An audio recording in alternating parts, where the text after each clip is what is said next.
আসসালামু আলাইকুম গাইস। আমরা আজকে আপনাদের দেখাবো গ্রামের বাড়িতে বৃষ্টি কীরকম করে হয়। প্রচণ্ড বৃষ্টি হচ্ছে, দেখেন রাত থেকে বৃষ্টি নামছে, এখন পর্যন্ত বৃষ্টি হতেছে।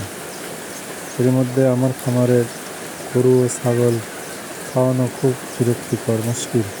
দেখেন আপনাদেরকে ছাগলগুলো দেখাই কী অবস্থা হয়ে আছে। এখনও পর্যন্ত ছাগলদের খাবার দিতে পারি নাই, শুধু গরুকে খাওয়াইছি, ছাগলকে খাওয়াইতে পারিনি। ছাগলের খাবার রেডি করে রাখছি, অবশ্যই আপনাদেরকে দেখাবো।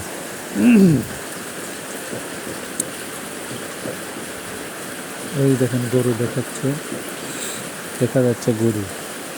আমার আম্মা ওই জায়গায় বসে থেকে রান্না করতেছে, আপনাদেরকে দেখাবো খাবার ছাগলের কীভাবে তৈরি করে। আপনাদেরকে দেখাই যে গরু, আমার 3টা গরু আছে, ওদের শাহিওয়াল আয়রা আছে। এই গরুগুলো আপনাদেরকে দেখাবো। ওই দেখানো যাচ্ছে। এখন আসুন, সাগরের জন্য খড় কেটে রাখছি, খড় দিয়ে পানি দিয়ে ভুসি দিয়ে খাওয়াবো। এই সময় তখন পাচ্ছি না।